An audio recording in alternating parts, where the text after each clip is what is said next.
Bueno, de nuevo buenos días a todos. La vez pasada habíamos comenzado a ver lo que era una función lineal.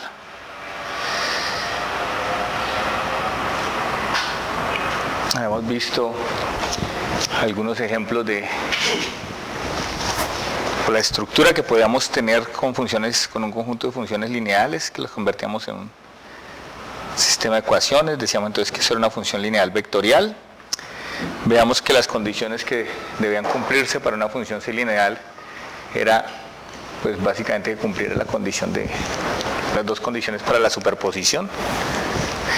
También vimos que la representación de una función lineal mediante el producto de una matriz por vector es única.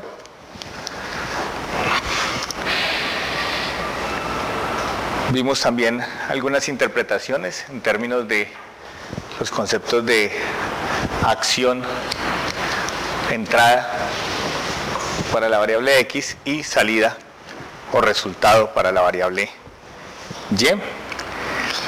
Vimos la forma de representar esas funciones como una sumatoria de productos escalares. Vimos aplicaciones a estructuras, vimos aplicaciones a análisis de cuerpo rígido, vimos aplicaciones a circuitos, a cinemática, a perspectiva gravimétrica o perspectiva geológica, vimos aplicaciones en sistemas térmicos, vimos aplicaciones en iluminación y vimos aplicaciones en comunicaciones, en producción, en tráfico en redes y finalmente quedamos a las puertas del concepto de linealización. Entonces, ¿qué es linealización? Linealización es finalmente un procedimiento mediante el cual nosotros tomamos una función cualquiera de Rn en Rm, ¿sí? Una función cualquiera que es diferenciable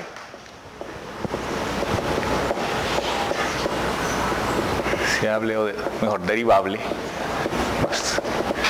que es derivable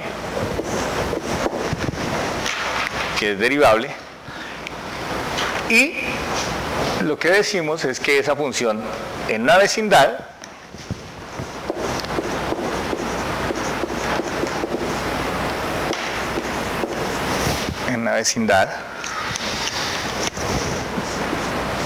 x0 la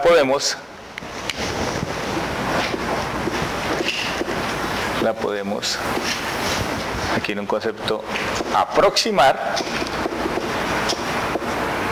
con una función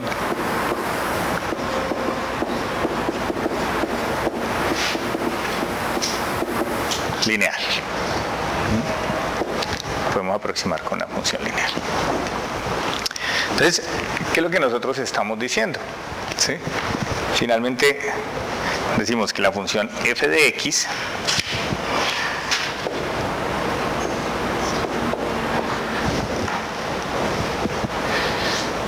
es en la vecindad de x de 0 es aproximadamente f de x de 0 más la derivada de f evaluada en x de 0 por la diferencia de x menos x de 0. Si fuésemos estrictos con la expresión, pues diríamos que es una suma hasta infinito.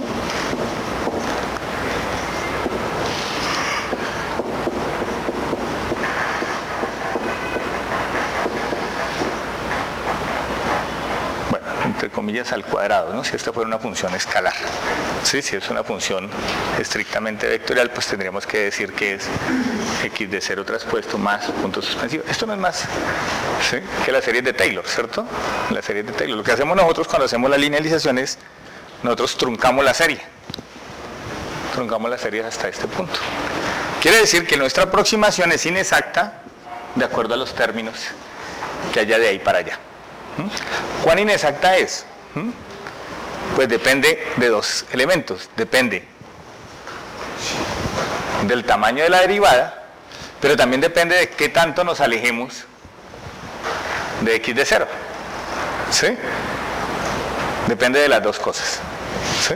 Fíjense que esta es una distancia que cada vez va a estar multiplicada por una potencia mayor. ¿De acuerdo? ¿Qué pasa si esa distancia es menor a 1? Se va a hacer cada vez más chiquitica, ¿cierto? Se va a hacer cada vez más pequeñita. Claro, y esta va creciendo pues pero finalmente el efecto del exponente pues es mucho más fuerte, ¿no? Lo contrae cada vez más. Y ya pues depende de qué tan suave sea la función, ¿cierto? Si la función tiene altas variaciones, pues estas derivadas van a ser bastante más grandes. ¿Listo? Pero en la mayoría de los casos nosotros tomamos, y en las aplicaciones en ingeniería nosotros tomamos funciones que podríamos decir entre comillas son juiciosas, ¿cierto? Son suaves, en muchas ocasiones son monotónicas, ¿sí? Y eso tiene que ver, es un poco como el ejercicio del ¿por qué encontramos en ingeniería funciones suaves? ¿Sí? Porque generalmente en ingeniería adoptamos lo que es seguro, y lo que es seguro es utilizar una función que nosotros podemos predecir cómo se comporta. ¿Sí? Nosotros no vamos a agarrar un sistema o vamos a producir un sistema, ¿sí?, para uso de las personas, ¿cierto?, que va a tener variaciones muy fuertes o que nosotros mismos no podemos garantizar un control sobre ellas, ¿cierto? Entonces no es gratuito que en ingeniería encontremos funciones suaves, ¿sí? Es también porque las escogemos suaves. Sí, aquellos sistemas que no somos capaces de predecir o de controlar su comportamiento, pues simplemente no llegan a ser utilizados regularmente. De hecho, pues los avances en tecnología tienen la tendencia a buscar eso, ¿cierto? Que podemos encontrar comportamientos predecibles o comportamientos con tendencias que sean comprensibles. Eso nos lleva a que nosotros entonces vamos a tener una aproximación de esta función f de x, y esa función o esa aproximación es una aproximación lineal. Entonces observen que es el valor de x de 0 más de f de x de 0.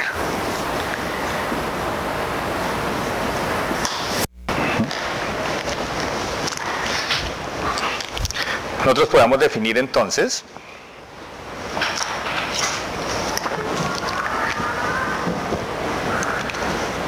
decir aquí que es aproximadamente, ¿cierto? Nosotros podemos definir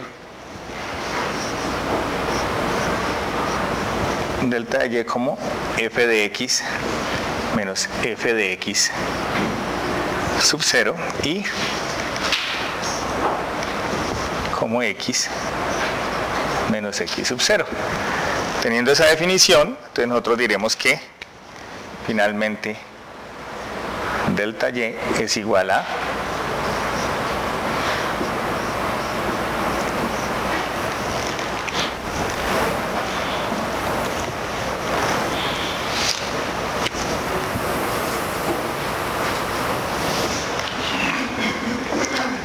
por delta de x. ¿Y esto qué es?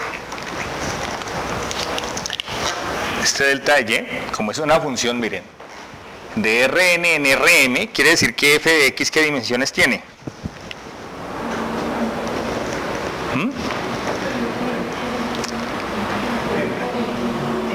M. ¿Qué el espacio de llegada? ¿Es dónde llega? M, ¿cierto? Esto es un vector de M. por 1, m por 1. Necesariamente esto será de m por 1, y esto x ¿en qué dimensión está? N. Entonces esto era n por 1, n por 1. Necesariamente este delta de x será n por 1. Lo cual nos lleva a que esto va a ser de dimensiones m por 1 y esto será, n por 1. ¿Y esto qué va a hacer? Esto es la derivada de una función evaluada, ¿sí?, en cada uno de los puntos. Entonces, ¿qué estamos diciendo aquí? Fíjense que f de x, sí. Porque f de x sub 0 es n por... m. Ah, m, eso es que no se ve aquí bien. Es que está gastado el tipo de la m. Entonces, f de x es una función que podríamos decir son funciones f de x1, x2, x3 hasta xn, ¿cierto? Este será f2, x1, x2, x3 hasta xn. f m, x1, x2, x3 hasta xn.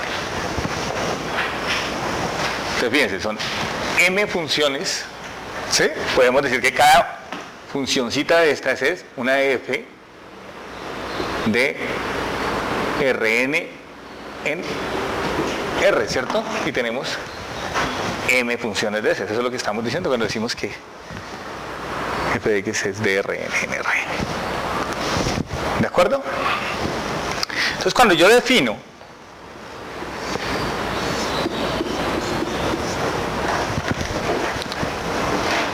la derivada de esa función, ¿sí?, que de hecho tiene un nombre particular, esto se llama el jacobiano. El jacobiano no es más que tomar la derivada de cada una de esas funciones con respecto a cada una de esas variables. Entonces yo diría aquí, esto es, primer término, es derivada de f1 con respecto a x1, derivada de f2, perdón, derivada de f1 con respecto a x2, hasta derivada de f1 con respecto a xn, y así sucesivamente hasta la derivada de la función mésima con respecto a x1, derivada de la función mésima con respecto a x2, hasta la derivada de la función mésima con respecto a xn. ¿Qué me da esta matriz? ¿Qué tengo yo en esa matriz? ¿Es una matriz de escalares? ¿Es una matriz de qué? ¿De? Cada uno de estos elementos, ¿qué es? Es una función. Cada una de ellas es una función de Rn en R. Sí, porque cada una de estas funciones a su vez es función de todos los elementos de X, ¿cierto?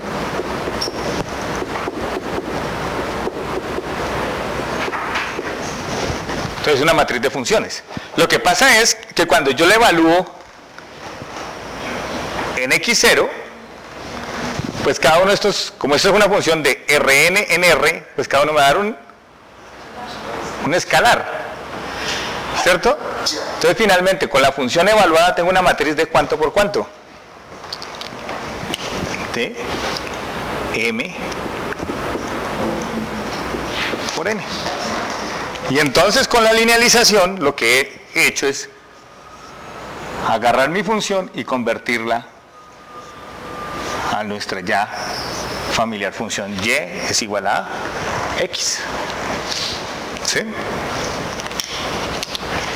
Entonces he convertido ese problema gigantesco, ese problema general que es el de lo no lineal, lo convierto a través de la herramienta de linealización en un problema lineal, o sea, que lo puedo tratar con herramientas lineales. ¿Por qué lo hacemos? Porque es fácil. ¿Sí?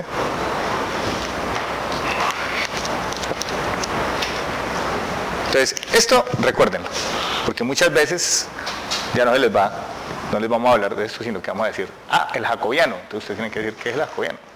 Entonces la derivada de una función vectorial con respecto a todos los parámetros que tiene de entrada.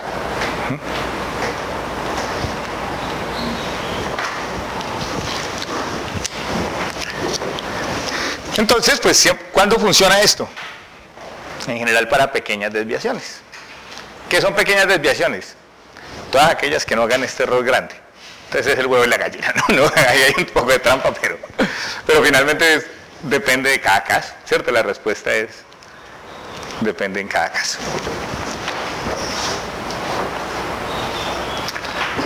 Eso nos lleva, entonces, a que miremos un ejemplo. En este ejemplo, es otro ejemplo de uso de funciones lineales. Este es el ejemplo de radiolocalización, ¿sí? Este es el método que se utilizaba tradicionalmente para, por ejemplo, hacer navegación aérea. En navegación aérea se utilizan, bueno, hoy en día ya se puede utilizar GPS, pero antiguamente se utilizaba únicamente un método que se llamaba los métodos de los radiofaros. ¿Sí? Los radiofaros, ¿qué eran? Eran una serie de transmisores. En este caso nosotros tenemos, en esta figura tenemos 4 transmisores. 4 transmisores de potencia conocida. ¿Sí? Entonces el transmisor, uno sabía qué potencia tenía. ¿Sí?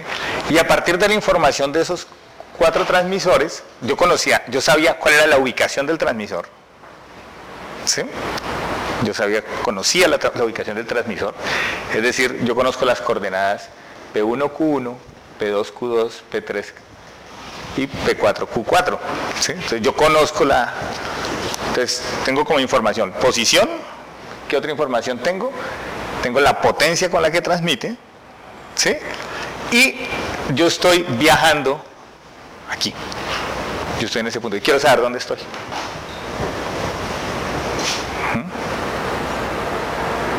La respuesta obvia, aquí, ¿no? Pero en coordenadas, ¿dónde? ¿Cierto? Aquí es cuando muevo mi plano, digo que el 0, 0 es, ¿cierto?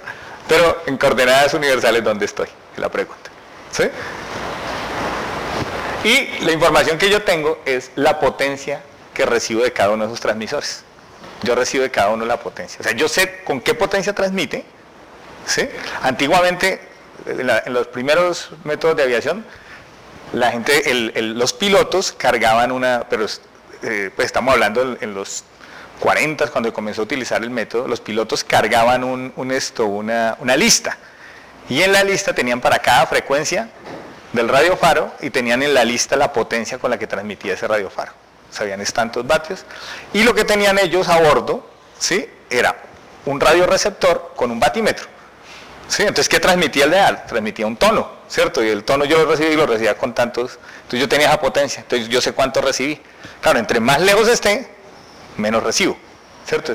De hecho, las señales, en general, todo campo isotrópico, pues decae con el cuadrado de la distancia, ¿sí? Decae con el cuadrado de la distancia. Entonces, claro, ¿qué hacía acá? El problema era, ¿en qué punto estoy sabiendo que estoy a tal distancia de cada uno de los elementos? Yo mido la potencia, puedo calcular la distancia. Yo sé con qué potencia transmitió, sé con qué potencia recibí, debo estar a tal distancia.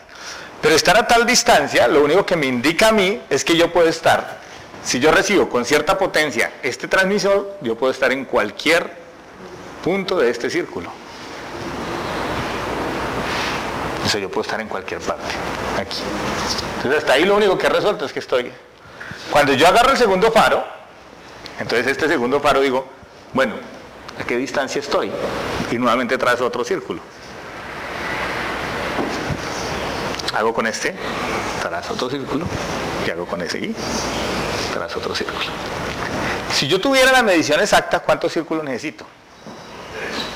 Necesito mínimo 3. ¿Sí? Necesito mínimo 3. ¿Por qué? Supongamos que este es el punto que yo quiero localizar. Yo tengo este faro y este faro me dice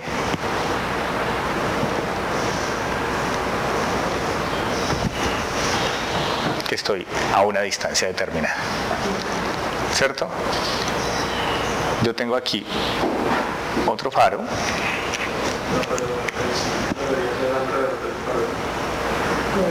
¿No? Ahí está el segundo. Tengo el segundo faro. Fíjense que aquí estoy ubicado. Cuando yo resuelvo este segundo radio, yo tengo este punto y este punto como posibles puntos. Claro, ya cambia la situación. Antes estaba en cualquier punto de este círculo, ahora puedo estar en 2 puntos posibles. Entonces, necesariamente para resolver este necesito un tercer faro. ¿Sí? Entonces, si yo tengo aquí un tercer faro, pues posiblemente vean un círculo que es. ¿Qué pasa así? Y ahí resuelvo mi problema. Gráficamente, fácil. Y de hecho, sí lo hacían. Ellos agarraban un mapa, ¿sí? Generalmente se llamaba el ingeniero de vuelo, y el ingeniero de vuelo lo que llevaba era un mapa, decía, tengo tantas distancias a estos, y él inmediatamente hacía el trazo. ¿Sí?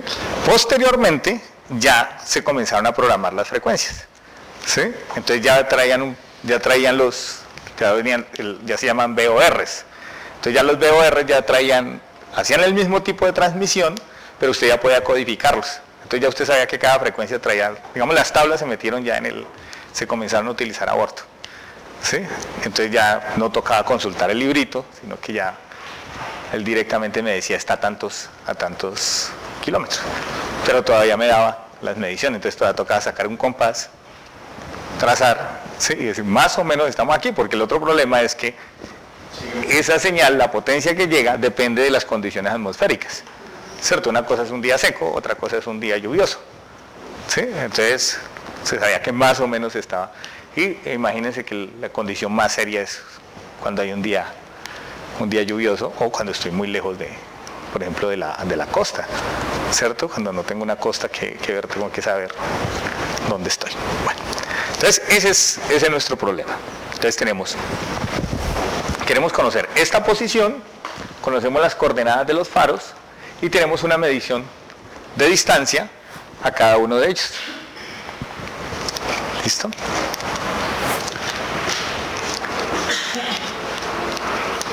Entonces nosotros podemos decir, nosotros sabemos que la distancia, la función de la distancia a cada uno de los radiofaros es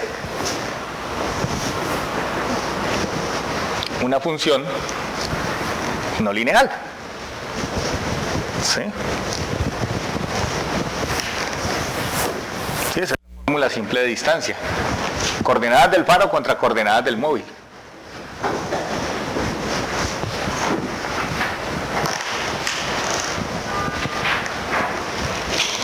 Entonces la función, nosotros decimos que tenemos una función que será igual a la raíz cuadrada de la posición. ¿Cuántas posiciones tenemos? Una sola, ¿cierto? XY. Entonces X menos coordenada 1 del faro 1 más Y menos la coordenada 2.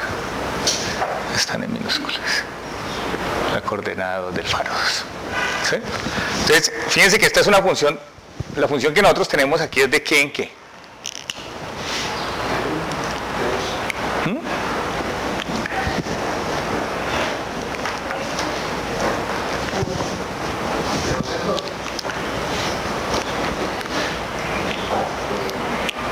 Escucho hipótesis.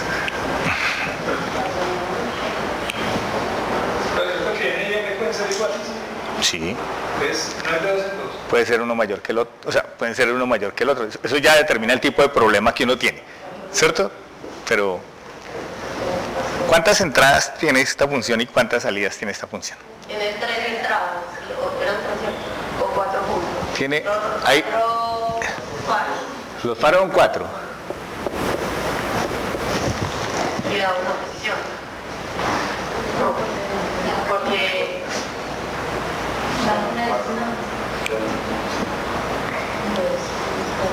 su ubicación. Tiene 4 puntos de referencia. Volvamos otra vez.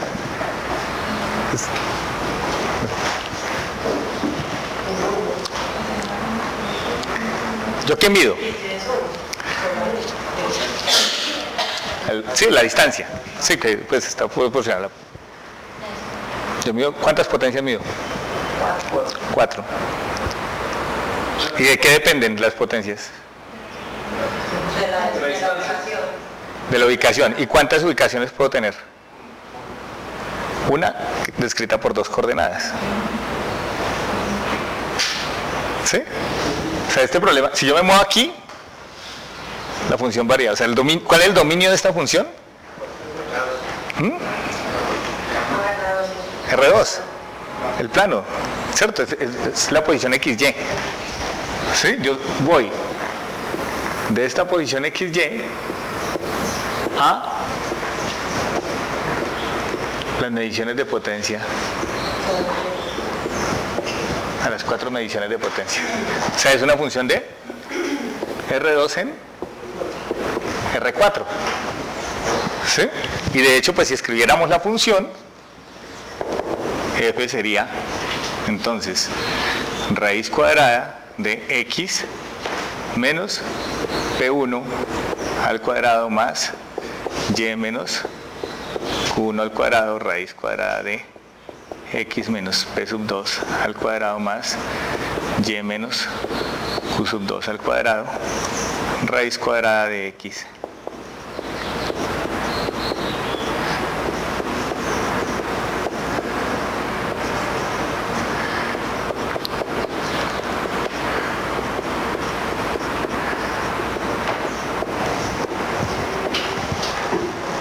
¿De acuerdo? Entonces vamos a linealizar esa función. ¿Sí? Vamos a linealizar la función. ¿Para qué se linealiza? Para poder resolver el problema, porque finalmente el problema es saber dónde estoy.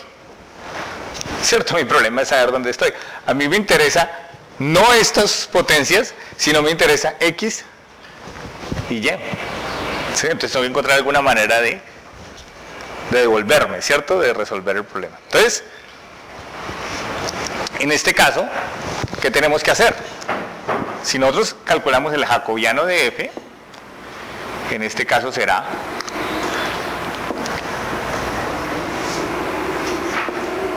jacobiano de f, en este caso de xy. Entonces, derivada de ¿cuántas filas y cuántas columnas va a tener este jacobiano?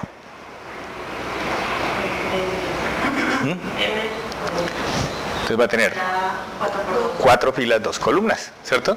Entonces, primera columna, primera entrada y primera columna, derivada de esta función con respecto a x, ¿sí? Entonces, ¿cuál es la derivada de esa función con respecto a x? Entonces nos quedará todo... ¿Una pregunta me permites? Sí, te escucho. Es una función de R2 en R4 si yo lo que necesito es X y Y. La solución, o sea, la función que nosotros tenemos en este momento es de R2 en R4. La que queremos encontrar es la función inversa. O sea, la solución que queremos encontrar, los datos que tenemos del problema es de R2 en R4. Son los datos. En este momento la información que tenemos nosotros es esta. Lo que nosotros queremos encontrar es una función que se vaya de R4 a R2. ¿Sí? Esa sería la solución. Ya es para encontrar la solución. Ese es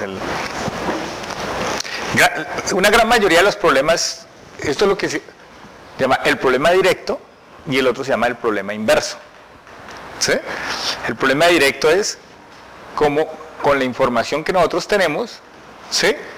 Digamos el problema funciona. Nosotros le damos en este sentido una causalidad, ¿cierto? Pero no necesariamente hay que dejarse atrapar por la causalidad, pero tiene que ver más con la información, ¿sí? Entonces, en este caso, nosotros tenemos, ¿sí?, una forma, ¿sí?, o un modelo que nos permite, a partir de la posición, calcular las potencias, ¿sí? Y lo que nosotros necesitamos para resolver el problema es que a partir de las potencias encontrar la posición. Entonces, esto es lo que se llama el modelo hacia adelante y el otro se llama el modelo hacia atrás. El problema directo y el problema inverso, ¿sí? ¿Por qué decimos que el problema es directo? Porque a un cambio de posición le corresponde una manifestación, que es la medición de las potencias, ¿sí? Esa es o sea, porque cambió esto cambia, ¿sí? Yo no cambio las potencias para cambiar. Entonces es un poco, esto es los grados de libertad que yo tengo en el problema. Eso es lo que yo puedo mover y esto es la manifestación, lo que yo mido. Entonces esa es la manera. Entonces, aquí tenemos un problema directo y luego lo que tú me estás pidiendo es la solución del problema inverso, ¿sí?, que es finalmente lo que necesitamos, la solución del problema inverso. O sea, dadas las potencias, dígame, o dadas las distancias ya interpretadas como, las potencias interpretadas como distancia, dígame cuál es la posición. Entonces, claro, la derivada nos dice que nos quedará esto que tenemos abajo a la 1/2, a la menos 1/2. Entonces nos queda aquí raíz cuadrada de P1 menos X, bueno, de X menos P1 porque no le cambiamos el orden, no importa, de X menos P1 al cuadrado más Y menos Q1 al cuadrado, ¿sí? Listo, multiplicado por la derivada interna. Ah, bueno, este a su vez tiene a la 1/2, ¿cierto? Porque cae por la derivada interna me dará 2 veces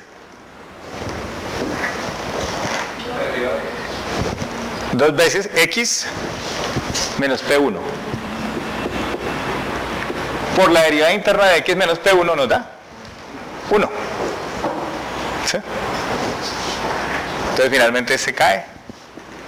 Y este cae. Para Y nos queda la misma historia. Esto nos quedará Y menos Q1 raíz cuadrada de X menos P1 al cuadrado más Y menos Q1 al cuadrado. Igual aquí nos quedará X en este caso ya menos P sub 2 raíz cuadrada de X menos P2 al cuadrado más Y menos Q sub 2 al cuadrado, y aquí nos quedará la raíz cuadrada de X menos P2 al cuadrado más Y menos Q2 al cuadrado. Aquí nos quedará Y menos Q sub 2. Y para el 3 y el 4 lo mismo. Entonces fíjense lo que les decía, este jacobiano es una matriz de funciones.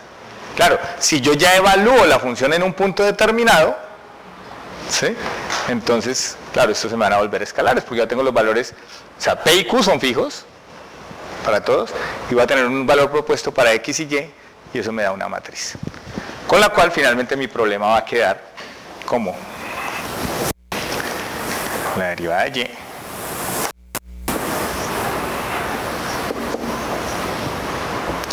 o la derivada de la posición, ¿cierto?, evaluada en X0 por la variación. Entonces,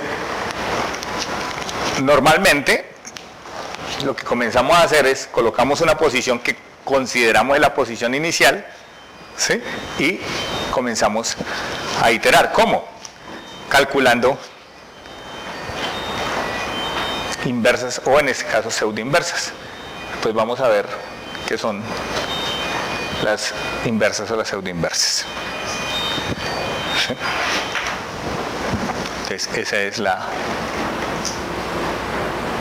manera en que se resuelve. Después vamos a ver cómo se resuelve este problema completamente cuando tengamos pues más herramientas, ¿sí?, más herramientas matemáticas. Pero lo que le quería mostrar era básicamente que nosotros podemos convertir cualquier función no lineal en una función lineal. Fíjense que esto se va a convertir en un par de coeficientes, ¿sí?, coeficientes. Tenemos un conjunto de coeficientes. Bueno, tenemos para esta para este tipo de problemas que hemos planteado, tenemos una gran cantidad de aplicaciones. Vamos a mencionar tres grupos grandes de aplicaciones y podemos siempre tener combinaciones. Es un poco yendo a la respuesta a la pregunta que me acabaron de hacer.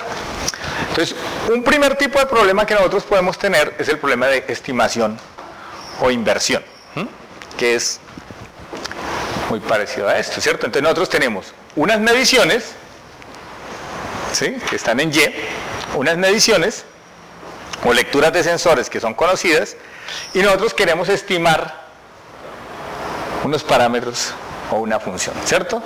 Entonces, y finalmente lo que tenemos nosotros en cada uno de los A y J es la sensibilidad, ¿sí?, que me relaciona la medición con cada uno de esos parámetros.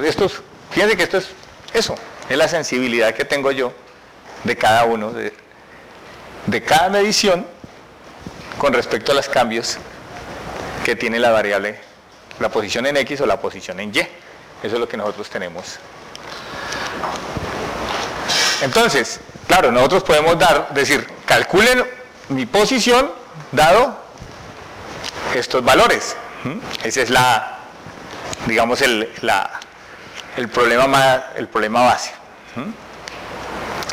Pero también podemos tener casos, ¿sí?, en los cuales, y eso es lo que se llama problemas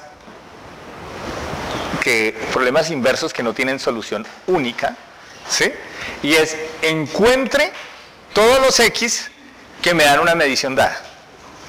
O sea, yo puedo tener múltiples manifestaciones a este lado que me dan la misma medición. Si volvemos al caso en el que teníamos únicamente dos mediciones, ¿sí?, era encontrar en ese problema que había dos posibles puntos, no uno solo, sino dos posibles puntos que me daban las mismas relaciones de distancia. ¿Sí? Hay dos puntos que tienen dos distancias, que tienen la misma distancia de dos radiofaros, ¿sí?, y no puedo determinar este dominio de manera única. Entonces, primera solución que yo puedo tener es la solución, ¿cierto? O saber cuándo hay una familia de soluciones, ¿sí?, o una familia de manifestaciones iguales a la salida, ¿sí? Eso tiene mucho sentido, por ejemplo, cuando yo estoy haciendo detección de fallas, ¿sí? Y a ustedes les ha pasado muchas veces, ¿cierto? Ustedes ven un dispositivo y el dispositivo únicamente arroja una señal, ¿cierto? O prendió una lámpara, un LED, o colocó un mensaje de error, ¿sí? Entonces ustedes solo ven ese mensaje de error, ese es su Y, esa es la medición, ustedes tienen ese valor. Pero ese valor puede corresponder a múltiples situaciones dentro del sistema, múltiples X, ¿sí? Entonces yo puedo buscar o hacer un análisis cuál es la familia de problemas que se manifiesta de esa forma. Yo tengo una red eléctrica, ubico unos batímetros, ¿sí? La pregunta es, a través de los batímetros o de esos voltímetros, ¿puedo yo detectar una falla en un momento dado? Tengo un oleoducto, ¿sí?, y yo tengo una cantidad de mediciones de flujo a lo largo del oleoducto o de presiones. La pregunta es, ¿puedo yo detectar cuál segmento del oleoducto fue dinamitado o fue volado? ¿Sí? Pues depende fuertemente de dónde estén colocados esos sensores. Entonces, ese es el tipo de análisis que yo puedo hacer. O sea, ¿cuál es la familia de X o de situaciones que yo vería como manifestación tal? ¿Sí? Entonces, yo veo una característica en ese vector Y, inmediatamente yo puedo decir, venga, ¿cuáles son las posibles condiciones de falla? Y esa es una forma de detección. O también puedo verificar si a través de lo que yo tengo en X puedo cumplir con una acción determinada, ¿sí? Y este es encontrar que si no existe un X que resuelva de manera exacta, encontremos un X que sea muy cercano a, que sea muy aproximado. Y este es un caso muy frecuente. ¿Por qué? Porque nosotros tenemos mediciones de Y que no son exactas. ¿Y por qué no son exactas las mediciones? Porque siempre que medimos nos equivocamos. ¿sí? Siempre que midamos nos equivocamos. Lo que pasa es que siempre nos equivocamos menos que cuando no medimos, ¿sí? Pero una medición siempre lleva intrínseco un error, ¿sí? Siempre lleva intrínseco un error, ¿sí? Entonces finalmente nosotros, claro, generalmente en este A nosotros estamos imponiendo una ley física, ¿sí? Una ley física que gobierna, entonces puede haber inconsistencias, ¿sí? O los datos con los que nosotros tomamos, incluso en estas mismas variables X también pueden ser en ocasiones mediciones, no necesariamente son valores que nosotros conocemos exactamente. Entonces ese es un tipo de problema, que es el problema de estimación o inversión. El segundo tipo de problema es el problema de control o problema de diseño. Y esto es bien interesante, o sea, control y diseño son, desde el punto de vista matemático, son el mismo problema. Son exactamente el mismo problema. ¿Por qué? Porque en el problema de control o de diseño, a mí me dan lo que yo espero, o sea, cuál debe ser Y, cuál debe ser la función que debe cumplir esa máquina, ese diseño, ¿sí? Cuál debe ser la función que debe cumplir ese sistema de control, ¿sí? Y yo varío unos parámetros X de manera que se cumpla este Y. Entonces ese es otro tipo de problema. Fíjense que en el anterior nosotros tenemos unas mediciones en Y, y con esas mediciones encontramos cuál debe ser la entrada. En este caso nosotros tenemos en Y unas especificaciones que queremos que sea el estado final, por ejemplo, o cuál queremos que sea la función, ¿sí? Claro, la diferencia en el caso de control con diseño es que generalmente el diseño se hace una vez, ¿sí? O se hace varias veces, pero se hace esporádicamente, ¿sí? Un diseño no se hace sino una, dos o tres veces, ¿sí? Eventualmente uno puede tener un prototipo, puede tener un piloto, bueno, y haciendo un escalado y ya, ¿sí? En el caso de control, no, en control usted está tomando decisiones de manera continua, ¿sí? Pero en la foto que yo tomo, ¿cierto? En la cual yo tengo unas especificaciones y tengo que encontrar cuáles son las entradas o los valores de mis grados de libertad, en ese momento los dos problemas son iguales. En ese momento los dos problemas son iguales. Entonces aquí lo que nosotros estamos diciendo es, Y es lo que nosotros queremos como especificaciones, X los grados de libertad que yo tengo, y A como matriz me habla de la relación que existe, ¿sí? O cómo afectan esos grados de libertad con la función final que yo quiero alcanzar. Sí. De pronto, en eso que estás comentando, yo hago un proyecto, yo hablo de una triple restricción que siempre tengo, que es la calidad, el alcance de los recursos. Entonces yo pongo en función de la calidad, el alcance de los recursos, ya me lo dan como una restricción del sistema. Hágame esto con esta plata y con este recurso, yo hago estos criterios de selección. En ese momento, cuando yo busco mi matriz A, o sea, ese mi Y, mi X es todas las variables que yo tengo dentro del proyecto que me están variando. Puede ser a quiénes contrato, durante cuánto tiempo, qué equipo utilizo. Esas tres variables que serían alcance de recursos y calidad me van a generar un servicio único como resultado. Pero a su vez estas tres están en función de las otras que están detrás del proyecto. Las personas, el conocimiento, sus competencias, las máquinas que están utilizando, los insumos que están utilizando, el conocimiento, etc. Cuando tú planteas el problema de que va en orden directo o orden inverso, digamos que yo cuando realizaría el problema en orden directo es cuando estoy haciendo un estudio de plazo. Sí, de acuerdo. En inverso es porque estoy construyendo el proyecto. Claro, porque tengo la experiencia. Generalmente nosotros llegamos a la construcción del caso directo, es por el caso, ¿cierto? Yo supe qué pasó, ¿sí? Yo invertí unos recursos, obtuve una calidad, con lo cual yo puedo inferir que cuando yo invierto, por ejemplo, en X1, que son las horas de fulano de tal, ¿cierto? Eso tiene un impacto en la variable Y1. Eso me contribuyó en el 1% de la calidad total que yo tuve en el proyecto. Entonces, si yo a este señor le incremento a 2 horas o le incremento la intervención, posiblemente la calidad, e incluso puedo comenzar a elegir con quién trabajo y con quién no, ¿cierto? Porque yo puedo tener la sensibilidad. Mi vector X, en este caso, pueden ser todos los recursos que yo tengo en el proceso. Todos, ¿Sí?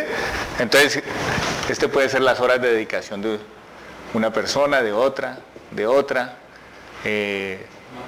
la compra de tecnología, ¿cierto? La implantación de un servicio, por ejemplo, una auditoría que me puede ayudar a tener una calidad, unos controles de calidad intermedio. Claro, este vector es una cosa grandísima, ¿cierto? Y vos puedes tener, por ejemplo, 3 o 4 índices con los cuales mides la calidad de ese. A veces esa parte es un poco difícil, ¿cierto? Exactamente cuando estás hablando, pero vamos a asumir que lo pudiste medir, lo pusiste en una cifra.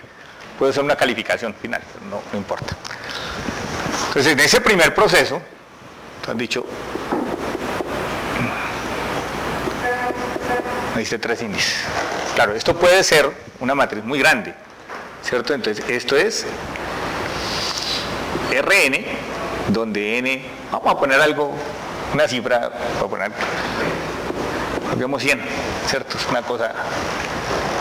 Y aquí nosotros tenemos R3, 3 indicadores de calidad. Esta matriz, en teoría tendrías que encontrar 300 atributos, que es la sensibilidad. Fíjate, es cuánto me influye en la calidad, y por eso esa matriz es de derivadas. Ahí es donde está el detalle. Esa matriz resulta siendo la matriz de derivadas cuando tengo una función no lineal, y es cuál es el valor incremental en calidad que me produce esta persona por hora de trabajo, ¿sí? O cuál es el valor incremental que me produce en esta calidad contratar una hora de servicio de tal cosa, ¿sí? O cuál es el valor incremental de tener tal atributo, ¿sí? Entonces esa es la matriz que yo tengo. Entonces hasta ahí, entonces la primera pregunta, volviendo al problema anterior, al problema de estimación, es: yo obtuve estas calidades, ¿cuáles son las posibles combinaciones de recursos que yo pude tener que me daban esas calidades? Yo no estoy viendo cuál fue la mejor o la más barata, nada, hasta ahí no hemos mirado nada. El problema de saber cuál es el más barato es un problema que generalmente está relacionado con otro problema, que viene el problema de optimización, ¿cierto? Pero yo puedo obtener este mismo resultado con múltiples combinaciones de recursos, ¿sí? Entonces, esa es la característica de esa función. Ahora, en el problema de diseño o de control, lo que yo digo es: mire, yo quiero estas 3, ¿sí? ¿Con qué lo puedo hacer? ¿Sí? En el otro caso, yo obtuve esos 3. ¿Con cuáles posibles lo hice? ¿Cierto? ¿Con cuáles posibles? Ahorita, miren que es muy parecido. Ahora yo le digo, dados estos 3... No hay un punto de referencia. ¿Cómo? O sea, en ese caso no hay un punto de referencia. No, en el otro caso es una evaluación, ¿cierto? El otro caso... Claro, el otro caso es un estudio de caso. Entonces llegó y me dijo, no, ahí me dio esas 3 cosas. Entonces yo me pongo a pensar, ¿y este man cómo hizo eso? ¿Cierto? La pregunta en el problema de estimación: ¿y él cómo hizo eso? ¿Por qué razón llegó a esos índices? O sea, y entonces, claro, ahí me devuelvo. Puedo utilizar tales recursos, ¿sí?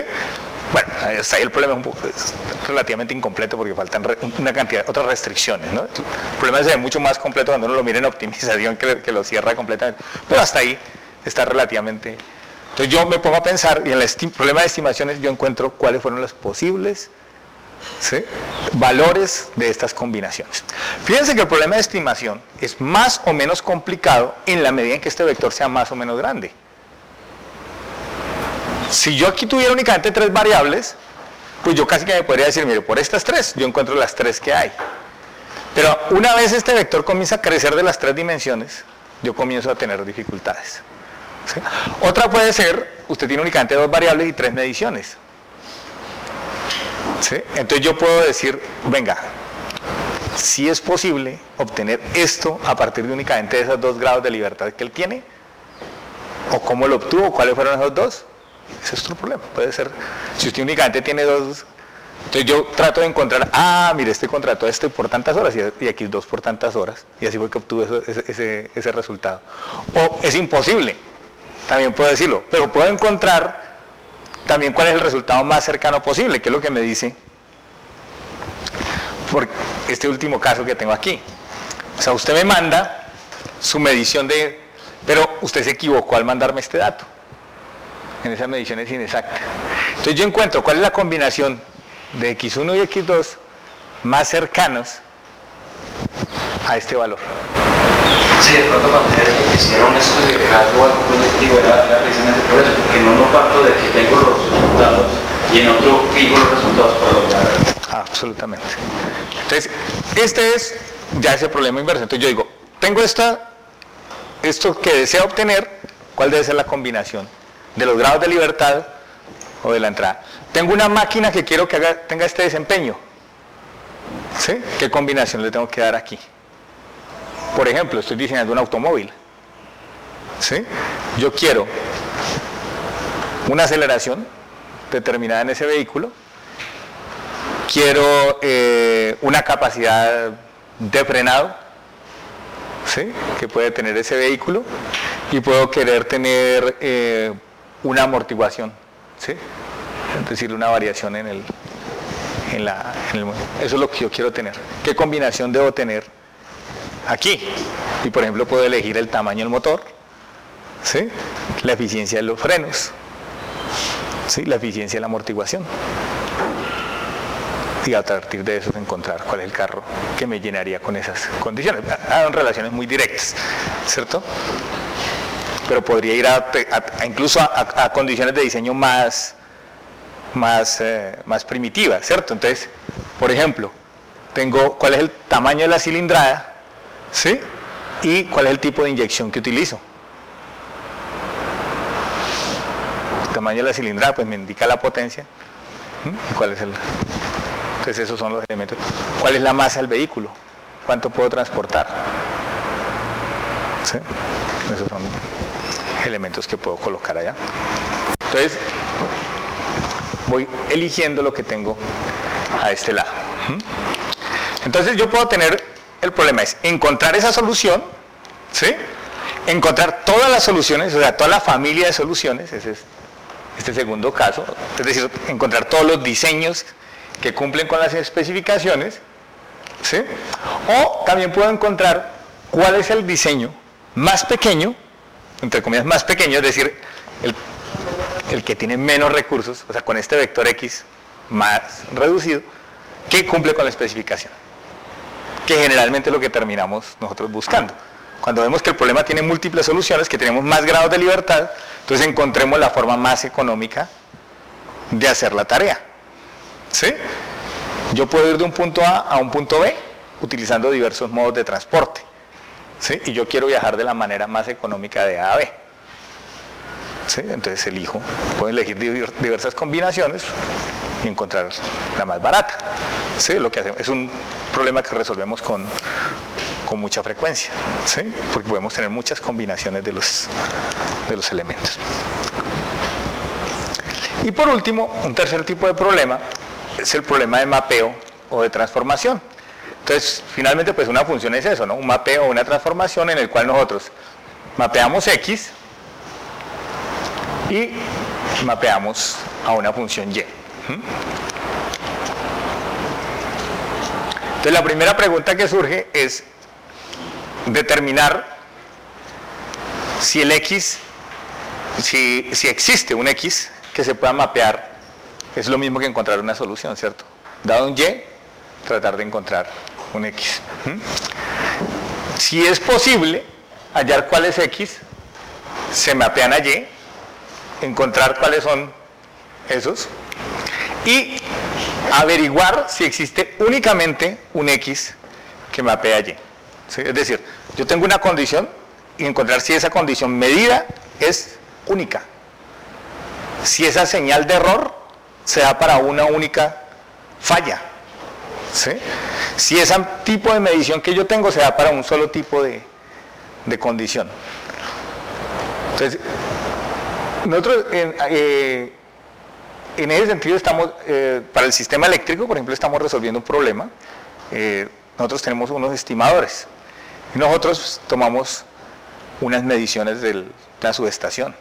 La subestación tiene diversos interruptores y protecciones, y los interruptores y las protecciones se pueden abrir o cerrar dependiendo de unas condiciones que se dan, pero a veces puede que no se señalicen, ¿sí? A veces puede que no se señalicen. Es decir, puede haber un interruptor abierto y yo tener señalizado en el sistema que está cerrado. Es una falla, ¿sí? Es una falla que se da nosotros tenemos las mediciones. La pregunta ahora es, ¿cuál es, ¿sí?, la condición de los interruptores que me da esa medición? ¿Sí? Yo tengo la medición y yo necesito saber, a partir de la medición, saber cuáles son las condiciones de esos interruptores que me dan esa medición, que hacen que esa medición sea consistente, cuál es la más probable. Entonces es encontrar esa familia. Entonces, por ejemplo, si yo tengo, supongan que nosotros tenemos aquí, en este caso, una medición de corriente. Esta medición de corriente se va a cero, ¿cierto? En este caso, si yo cierro un interruptor, ¿la corriente aumenta? No, necesitan estar cerrados los dos. Supongan que los dos estaban cerrados. Yo tenía una medición, la medición se cae. ¿A cuál de los dos le echo la culpa? No puede. No puedo. Pero determinar que existe esa familia es importante, ¿sí? Porque eso me dice, mire, con ese medidor usted no puede discriminar, usted solo puede discriminar si pasó una falla aquí, y lo único que puede saber es que uno de estos dos es, pero no puede discriminarlas individualmente. Es una familia de culpables. Entonces esa es la familia de X, eso es lo que estamos buscando en X. ¿Cuál es la familia en X que me produce esa manifestación, ese mismo fenómeno? ¿Sí? Lo mismo podemos estar pensando si estamos hablando de un oleoducto, ¿no? Tenemos una medición de flujo, hay una ruptura, tenemos un segmento 1, segmento 2, ¿sí? ¿Cómo puedo yo saber? Claro, allá en el caso de las mediciones de flujo, pues yo tengo el... es un poco distinto.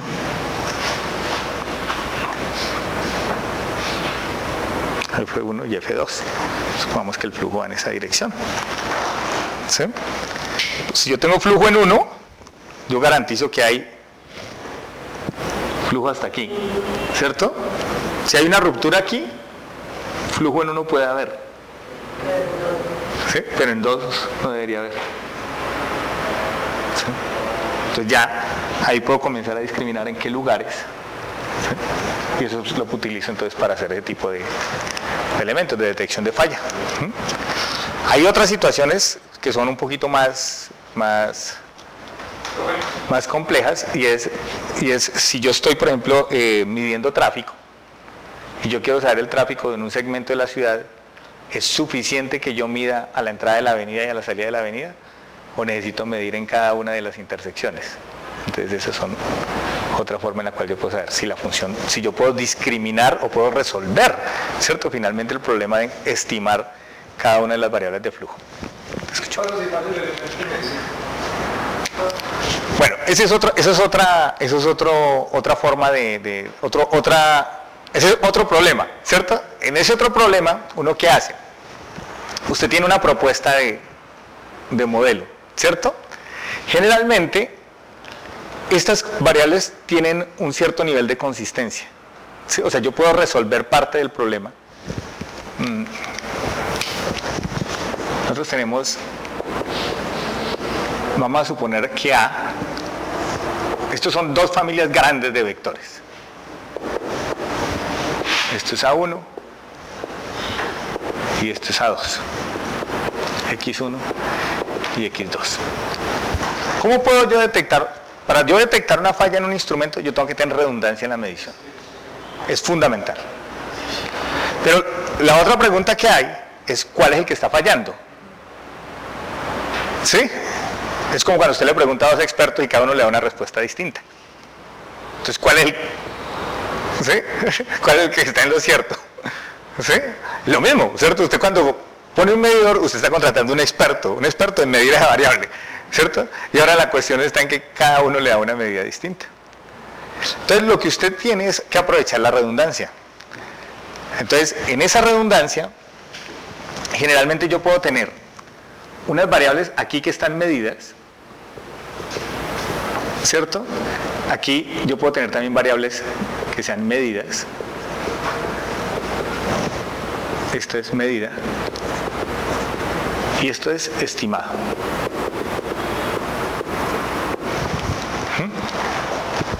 Entonces yo puedo en un momento dado encontrar cuál es el valor, por ejemplo, de este que me hace correcta está. Y si yo veo que las desviaciones de este sistema, ¿sí?, de estas variables, de la estimada, con respecto al medido, es grande, yo puedo decir, ese es el que está fallando. Pero aprovecho la redundancia. ¿Sí? Aprovecho la redundancia. Eso es lo que voy a tomar digamos en cuenta. Entonces, al aprovechar esa redundancia, inmediatamente yo digo, tal medidor está descalibrado o está por fuera. ¿Sí? Y de hecho uno utiliza, en el problema de estimación, generalmente uno utiliza la desviación estándar del instrumento. Y uno encuentra que si con respecto al valor estimado está desviado más allá de su desviación estándar, o de 3 veces la desviación estándar, usted dice, sospeche porque ya el instrumento puede estar fallando. Y si usted lo ve que consistentemente cada estimación le va dando eso, usted dice, lo tengo que... Eso sería un instrumento para decir hay que calibrar. Hay que calibrar, pero lo que pasa es que es muy difícil cuando el instrumento está montado. Claro, sí. Es cuando está montado. Entonces lo único que lo salva uno es la redundancia. Y la redundancia, pues ¿cómo la encuentra uno? ¿Cómo la rescata uno? A través del modelo físico del sistema, de cuál es la ley física que me está gobernando el sistema. ¿Sí? Si yo estoy midiendo unas corrientes, hay un problema que es bien simple. ¿Tu formación es cuál? ¿Tu formación es cuál? Organización. No, pero ¿en qué? Yo soy ingeniero mecánico. Tú eres el ingeniero mecánico. Listo. A ver, hagamos un...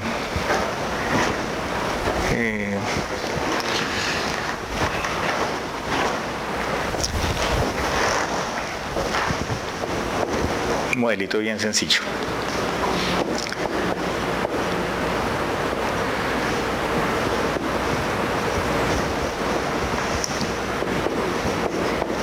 ¿Cierto?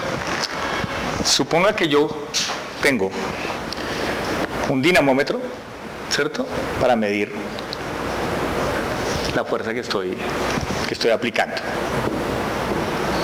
Yo mido la fuerza. Y al mismo tiempo tengo un velocímetro, ¿sí? Y a partir del velocímetro calculo la aceleración. O estoy midiendo la distancia y la derivo 2 veces, ¿cierto? Entonces puedo tener aquí un velocímetro y puedo tener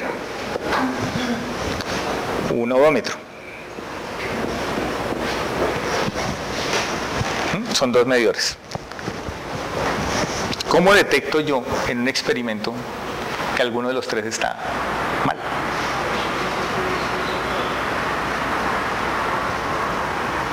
O sea, me salva que la redundancia, que tengo más de uno. Si yo tuviera uno solo, yo no podría saber si es el medidor de fuerza o es el velocímetro o el odómetro el que está dañado. Pero cuando ya tengo velocímetro y odómetro, ya puedo verificar.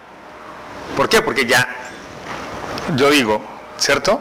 Si conozco la masa, yo digo que la fuerza debe ser igual a la masa por velocidad 1 menos velocidad 2 sobre el intervalo de tiempo.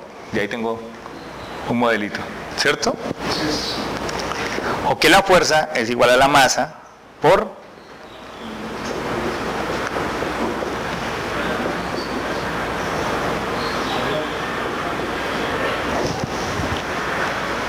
¿sí? Y yo puedo calcular, con estas ecuaciones yo puedo calcular, o con varias mediciones yo puedo calcular. Y venir a decir, no, mire, el que está fallando es este porque debería estar dando tanto, o este porque debería estar dando tanto. Entonces ya hay, o este, porque yo veo que estos son consistentes. Me diste una idea, porque yo iba a medir la rugosidad de la superficie con ese ejercicio. ¿Pues qué? Medir la rugosidad de la superficie. No, pues vamos a asumir que estamos en... Pues que sí, que es liso, que es absolutamente liso. No, claro, si no el siguiente elemento sería la pérdida. Porque en todo caso tendría un elemento que necesitaría tener la rugosidad o la fricción, sí, para compensar, porque aquí hay un término de deriva que va a perder, ¿cierto? ¿Sí? Pero no, asumamos que es exacto. Estamos asumiendo que es exacto. Esta ley es exacta en los 2 casos. ¿Sí? Entonces, ¿cuál es la inexactitud? Toda la inexactitud que aparece es por error de medición. ¿Sí? Porque los datos no me dan por error de medición. ¿Sí? Luego, cuando yo hago las correcciones, ¿sí? Cuando yo encuentro cuál es el valor más probable de f, de b, ¿sí? Y de x para cada caso, pues finalmente entonces voy a tener, ¿sí?, una idea de cuál debería ser, y si ese valor tiene una discrepancia muy grande con la medición, automáticamente digo, ese es el elemento que está dañado. Si yo tuviera solo dos, no puedo saber cuál de los dos es el que está molestando. Cuando ya tengo tres, me puedo dar cuenta. ¿Listo?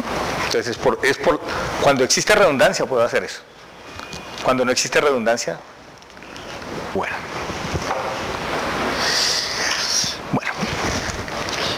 Vamos a entrar ya a mirar entonces algunos conceptos más. Nuevamente volvamos a la parte matemática y vamos a seguir construyendo algunas interpretaciones que son importantes a la hora de asimilar nuevos conceptos. Entonces vamos a asumir que nuestra matriz A es una matriz nuevamente M por N, es decir que A está escrita por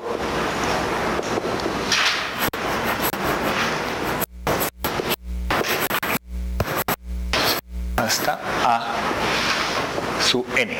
Es decir, es una matriz donde A1, A2 son vectores, ¿cierto? A sub I son vectores de tamaño RM.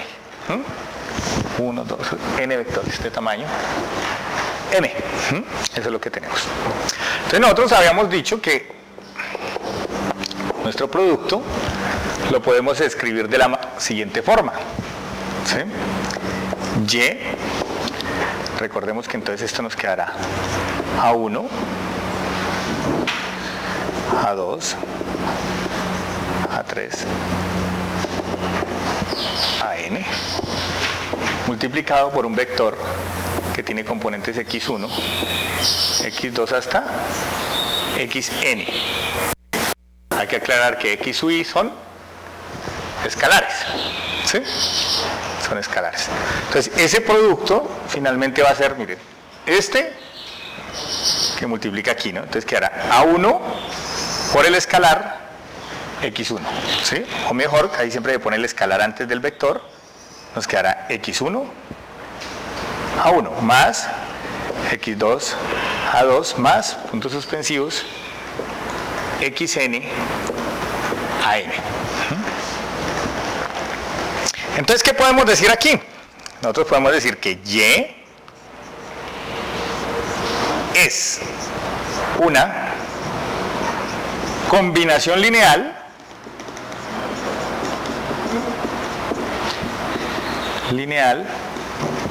de las columnas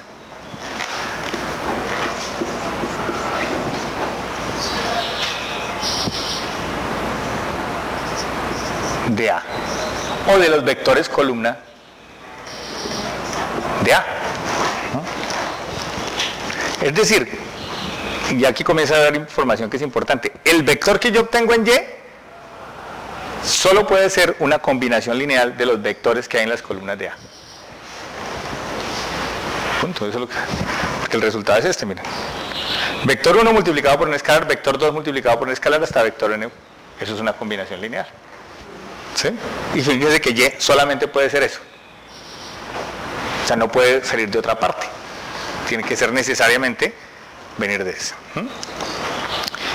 Y por supuesto que los coeficientes de X, ¿sí?,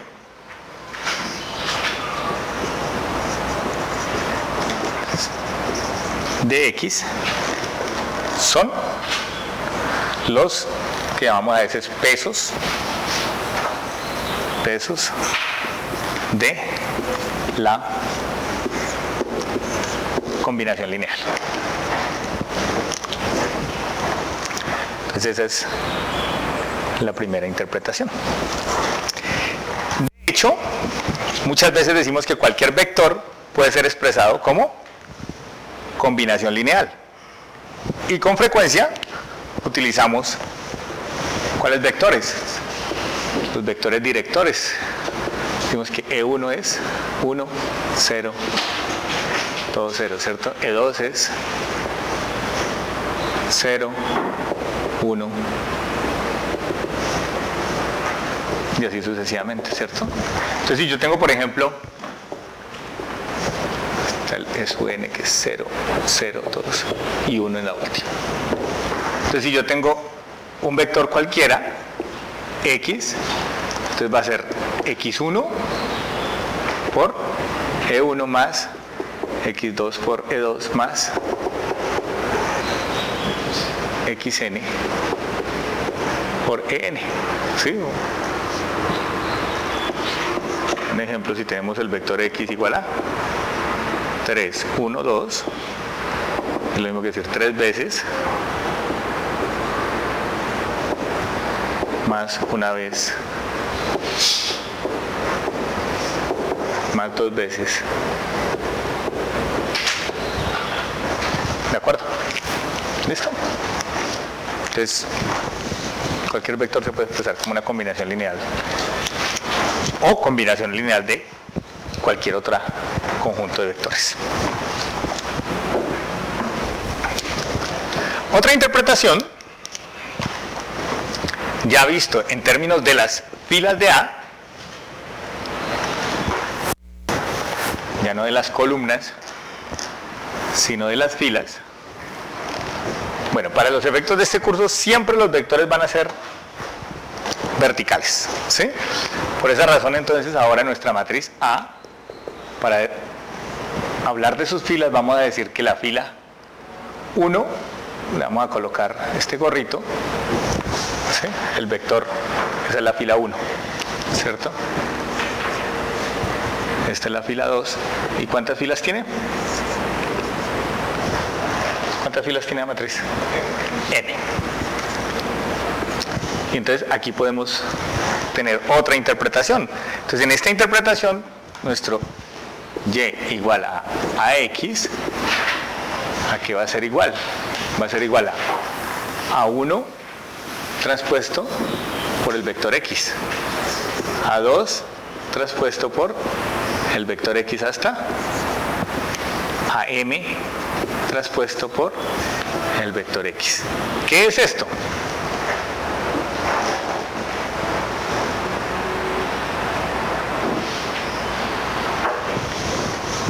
Esto es el producto punto de dos vectores, ¿sí? Multiplicamos componente por componente y sumamos todo. Claro, lo que hicimos, esto es lo que generalmente hacemos nosotros cuando hacemos la multiplicación. El anterior no es tan común. Lo que hacemos nosotros generalmente es acostamos el vector, ¿sí?, que tenemos a la derecha, lo acostamos y lo multiplicamos por fila por fila. Esta es la manera en que lo hacemos generalmente, o en la que aprendimos, digamos, a hacerlo, ¿sí? Entonces, finalmente entonces nosotros decimos que cada componente Y sub I es el producto punto del vector fila por el vector X. Producto punto, producto interno, ¿no?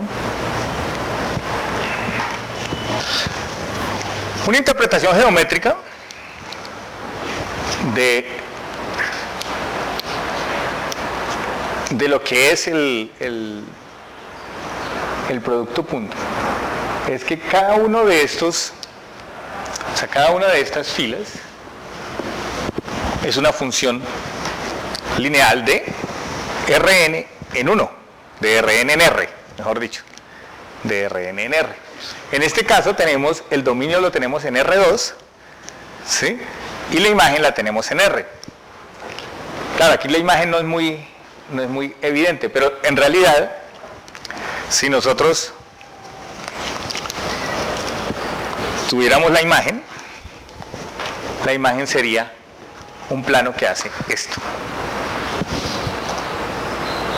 Entonces lo que tienen aquí estas líneas punteadas son las curvas de nivel de ese plano, ¿sí? Entonces es un plano que entra, ¿sí?, ya digamos de aquí para allá, está por detrás de la pantalla, por decir algo, ¿cierto? Entra y gana altura. Entonces fíjense que el producto punto, ¿sí?, es igual a 0. El producto punto es igual a 0 en el punto que pasa, que corta con el plano, ¿sí? Vale 1 por aquí, tiene altura 2.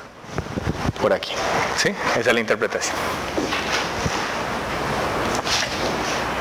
Entonces, cuando ese elemento, cuando en un parámetro, en el y sub i me da un valor determinado, pues yo sé que estoy en cualquier punto a esa altura.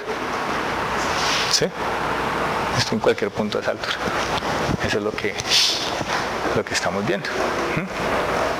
Ustedes observarán que A sub i está en ese plano R2. ¿Sí? Entonces las curvas de nivel siempre van a quedar perpendiculares al vector A sub i. ¿Sí? Entonces observen que todos los vectores que quedan sobre esta línea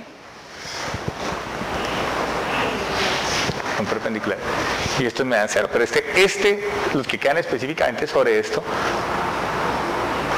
son los que van a ser perpendiculares siempre. Si cualquier otro está en otra dirección, pero estos van a ser siempre perpendiculares. Y el producto punto es 0. Es el producto punto de dos vectores que son ortogonales, es 0. Entonces esa es la interpretación que tenemos en esa gráfica. Claro, nosotros podemos utilizar representaciones gráficas, como los diagramas de bloques. Los diagramas de bloques me permiten representar estas operaciones. Pueden ser interesantes para sistemas que son de tamaño relativamente pequeño. Pero importante de la representación es que nosotros veamos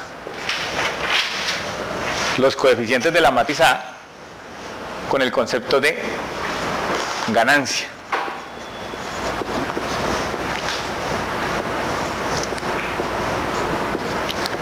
Entonces, en estos diagramas de bloques, ¿qué es lo que nosotros tenemos?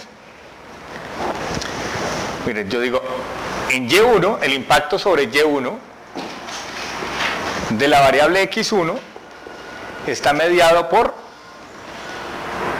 el valor que tenga A11, ¿sí? X1 por A1. ¿Y qué valor le sumo? Le sumo el valor que viene a 1, 2, el valor que viene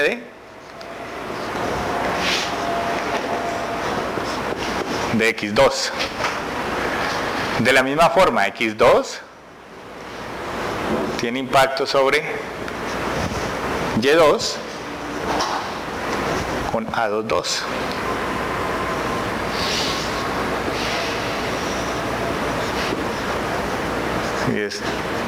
Y X1 tiene impacto en Y2 a través de A21. Entonces uno puede construir todo este tipo de, claro, para N, entonces van a estar todas las combinaciones que se le ocurran. Lo interesante, claro, cuando estos sistemas crecen se vuelven muy complejos, ¿cierto? Entonces por eso les digo, es interesante para sistemas con poco nivel de conectividad, pues uno lo puede representar gráficamente y tiene algún significado, ¿sí?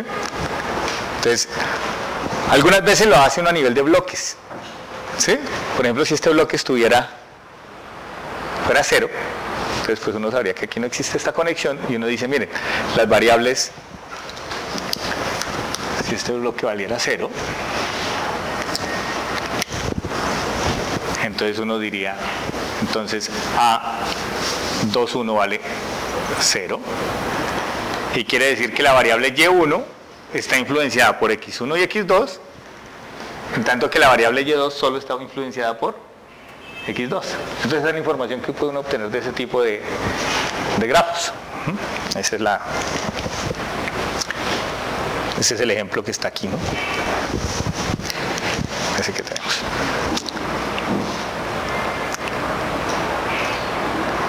Bueno, ese ejemplo. Si nosotros sabemos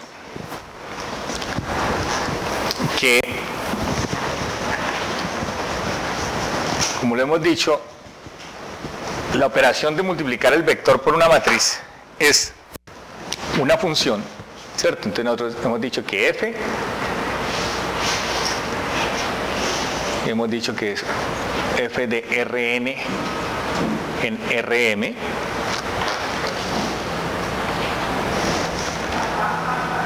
es lo que hemos dicho usualmente, ¿cierto?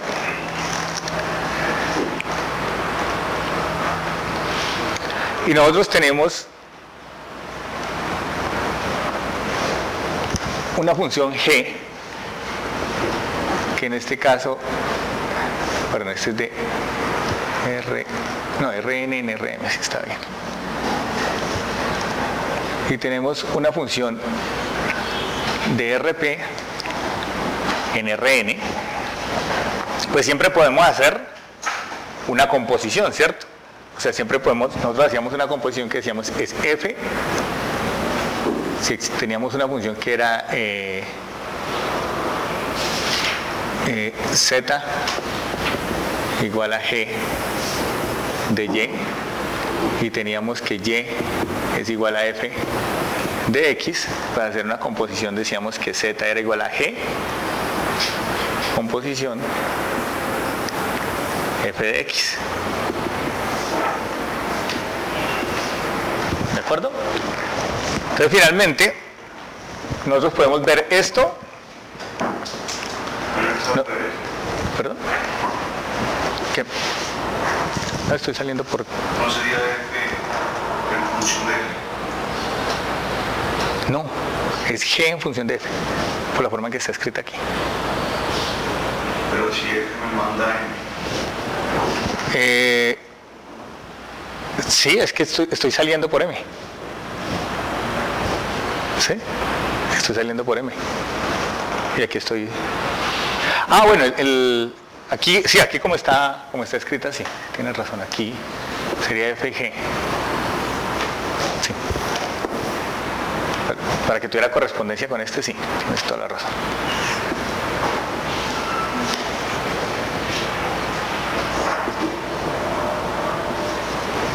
Sí, para que tuviera correspondencia con este, sí. Listo. Entonces, finalmente nosotros podemos decir que z,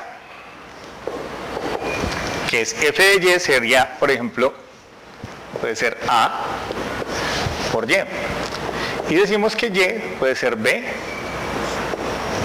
por x. ¿Sí? Entonces, z finalmente será a b x. Z será igual a c por x. Entonces, el proceso, cuando nosotros tenemos el producto de dos matrices, finalmente lo que nosotros tenemos es una composición de funciones.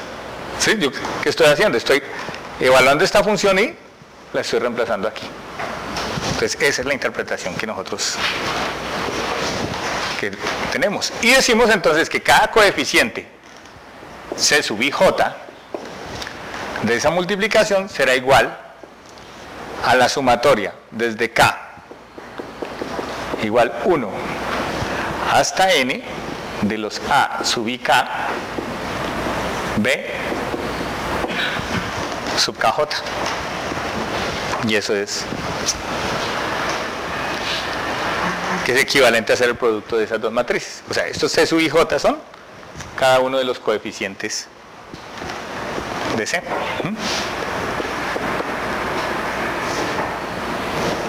Y sé qué dimensiones va a tener.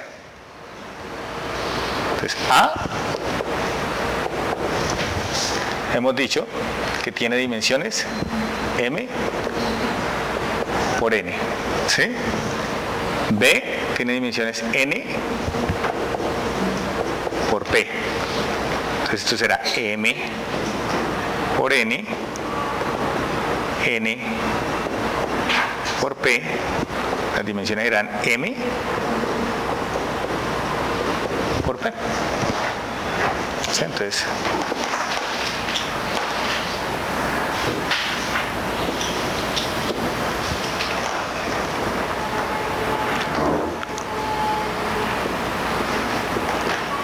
las funciones C pueden tener un significado en el modelo. la composición. Sí, pueden tener un significado Físico. Pues todo depende si A y B lo tienen claro. Si A y B lo tienen claro. Normalmente lo que no puedo esperar es que tenga significado físico C, siendo que A y B no lo tienen. ¿Sí? Pero hay ocasiones en las cuales uno tiene un significado para C y encuentra múltiples descomposiciones, que son múltiples representaciones internas que me dan C. ¿Sí? Lo que pasa es que generalmente casi siempre hay una sola que tiene significado físico. En algunos dominios, en casi todos los dominios de ingeniería tienen uno solo. En ingeniería eléctrica con mucha frecuencia tienen dos, porque en ingeniería eléctrica se hace mucho cálculo con variables duales. Entonces tiene impedancias o tiene admitancias. Entonces uno puede ver el problema siempre en dos representaciones. O sea, de base el problema tiene dos representaciones que consideramos que físicamente tienen significado. En casi todas las otras áreas del conocimiento no se utiliza mucho el concepto de parámetros duales. Entonces, pues gráficamente aquí esto es lo que tenemos. Fíjense una cosa, cuando nosotros hacemos los bloques, esto es A por B, y sin embargo los bloques parece que quedan al revés, pero realmente están en la dirección correcta. Sí, porque la función entra ¿por dónde? Entra primero por B. Yo multiplico primero por B y el resultado de B lo calculo en A. Entonces multiplico primero por B, el resultado de B lo calculo en A. ¿Sí? Entonces es bien normal entonces si uno hace un diagrama, si uno dice represénteme en diagrama de bloques esta operación es C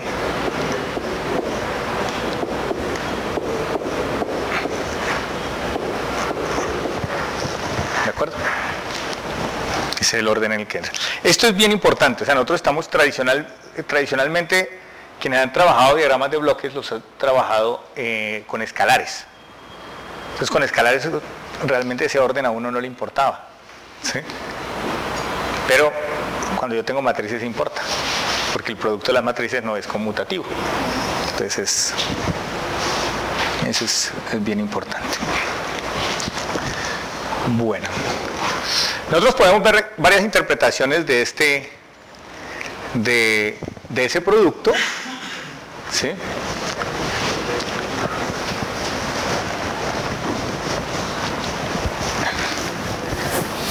Entonces, ese producto nosotros lo podemos ver si nosotros decimos que C es una matriz que tiene P vectores columna, ¿sí? Y sabemos que esto es A por B. Entonces nosotros podemos asumir, recordemos que B es a su vez un conjunto, es una matriz con P columnas, ¿sí? Entonces yo puedo ver cada una de las columnas de A como el producto de la matriz A por la primera columna, el producto de la matriz A por la segunda columna hasta la p-décima columna, ¿sí? Entonces esa es una manera de verlo. Entonces una matriz de composición o el producto de dos matrices, el resultado que me va a dar a mí, ¿sí? Yo lo puedo ver de esta manera. O también lo puedo ver, si lo veo en términos de los vectores fila, hasta C sub M.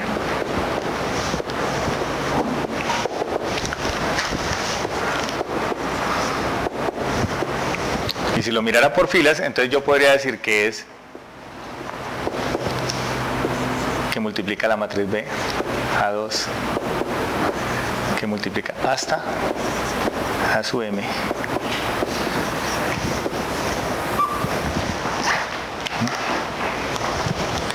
Entonces podemos verlo en esas dos interpretaciones. En una interpretación nosotros lo vemos como las columnas de B que nos multiplican a la matriz A, y en el otro podemos ver como las filas de A, ¿sí?, que multiplican a B. Y por último, volviendo esta es la misma sumatoria que vimos ahora, esta que teníamos aquí, que decíamos que C sub IJ es igual a K igual a 1 hasta N de A sub I K por B sub K J. Pues observen que esto es lo mismo. Aquí estamos recorriendo, multiplicando componente a componente y estamos sumando. Finalmente esto es un producto, punto. ¿Cierto? ¿De qué? Del vector A sub I. Esto es vector fila. Entonces esto es el vector A sub I con el vector columna B sub J.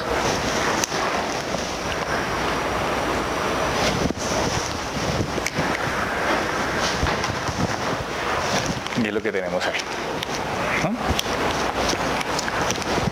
Por supuesto, cualquier entrada de C que nos dé 0, quiere decir que esa fila de A es ortogonal a esa columna de B. Se nos da 0, el producto punto es ortogonal. Hay una definición que es interesante, porque eventualmente la van a encontrar en algunos textos. Alguien les va a decir, calculamos la matriz de Gram. ¿Sí?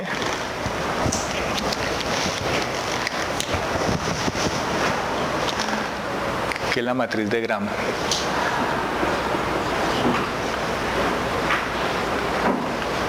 ¿Sí? Entonces la matriz de Gram define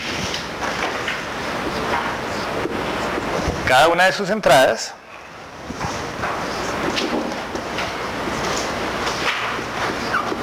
de esta manera, partiendo de una matriz, partiendo de un conjunto de vectores, perdón, F1 hasta Fn. Estos son vectores.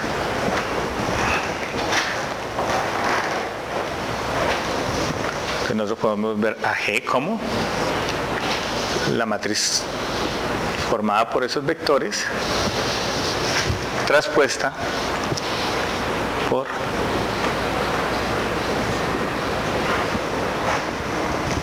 es muy utilizada para hacer análisis de correlación o matrices de covarianza. ¿Sí? Yo tengo un conjunto de mediciones o de vectores y cuando estoy calculando esto, estoy calculando el producto interno, ¿cierto? Y esto puede ser similar a los cálculos de ese estilo, cálculos de covarianza o valores de correlación, correlacionar una función con otra, con otra, con otra. ¿Sí? Entonces, la primera entrada, FI, o sea, todas las entradas que sean iguales son la autocorrelación. ¿Sí? Entonces es muy utilizada esa matriz de Gram. Por eso, porque en ese tipo de análisis estadístico es bastante corriente. Fíjense que de alguna manera aquí tenemos una interpretación bien interesante, porque lo que yo tengo aquí es el producto punto del vector FI con el vector FJ. Si los vemos como funciones, cada uno de esos vectores, yo estoy viendo, o mediciones que yo puedo tener, yo estoy viendo la correlación que hay entre los dos. Yo estoy mirando qué tanto se parece uno al otro. ¿Sí? Si difieren completamente, serán ortogonales. O sea, la información que el uno lleva es completamente distinta a la que lleva el otro. ¿Sí? Si se parecen, así el uno sea más grande que el otro, ¿sí? Aparecerá con un valor grande. Entonces, que es los análisis que se hacen de correlación. Cuando yo encuentro una entrada IJ, ¿sí? Grande, yo digo esas dos funciones están correlacionadas, esas dos mediciones están correlacionadas. Eso es lo que estoy diciendo. Y fíjense que esa correlación que hago es un producto punto. Claro, ustedes van a decir, no, pero es que la correlación por ahí la calculamos era con una integral. O sea, una integral en una función continua. ¿Sí? O una sumatoria. ¿Y qué es esto? Es una sumatoria. Componente a componente, multiplico y luego la sumo. Y es más, el producto punto se puede extender de manera infinito-dimensional. O sea, yo puedo tener este vector, puede ser de dimensión infinita. Cuando tengo un vector de dimensión infinita, básicamente tengo una función f, ¿sí? Por ejemplo en el tiempo, una seno de t, ¿cierto? Es una señal que tiene infinitos puntos. ¿Sí? Yo puedo multiplicarla por coseno, ¿cierto? Cuando hago el producto punto, Entonces multiplico seno por coseno integral de todo. Ese es el producto punto de las dos funciones. Entonces, interesante es que cuando yo hago esos cálculos entre funciones, estos productos puntos, y los meto en esta matriz, pues lo que estoy obteniendo es esas famosas matrices de correlación o matrices también de covarianza. Claro, ya varía generalmente un factor de escalado, una cosa así, pero finalmente lo que estamos haciendo es el producto punto entre esos vectores. Y cuando yo hago el producto punto entre vectores, ¿qué estoy haciendo? Estoy averiguando qué tanto se parecen. Eso es lo que estoy diciendo, qué tanto se parecen. Si son ortogonales, son completamente distintos. Si no son ortogonales, quiere decir que se parecen. Quiere decir que el uno tiene proyección en el otro. ¿Sí? El producto punto me indica si tengo proyección. Bueno, esta es ya la interpretación de cuando tenemos la composición, si tenemos ya dos matrices multiplicada A por B. Entonces esto es finalmente lo que tenemos, simplemente colocar los dos diagramas de bloques del uno al otro. Y generalmente C lo que nos va a hablar, ¿sí?, es de la ganancia de todos los caminos que me llevan de un punto a otro. O en esa composición, lo que yo estoy hallando es la ganancia de todos los caminos que me llevan. Fíjense, cuando teníamos solo el producto por una matriz, ¿cuántos caminos tenía yo para ir de X1 a Z1? Uno solo, ¿cierto? Yo solo puedo ir de X1 a Z1 a través de B11. De X2 a Z1 a través de un solo camino.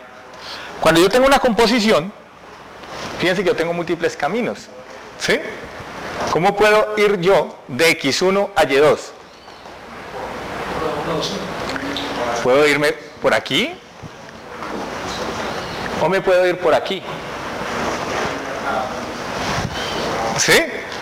Y entonces voy a tener la ganancia de los dos caminos, una que es A22 B21 y la otra B11 A21, la una más la otra, ¿sí? Y esa suma, ¿qué es lo que estamos haciendo? Es el coeficiente C12. C12 es la suma, ¿sí?, de A22 B1, B11 por A21. Entonces me da la suma de los dos caminos. Y eso es lo que finalmente me queda en ese vector. O sea, ese C sub I J me está dando eso. ¿Sí? El resultado de esos dos caminos. La ganancia de todos, la suma de las ganancias de todos los caminos que iban de un punto a otro en esa red, ¿cierto? O en esa representación en red. Bueno, hasta aquí por hoy. Si tienen alguna pregunta o algo en este momento. Muchas gracias a todos. Nos vemos el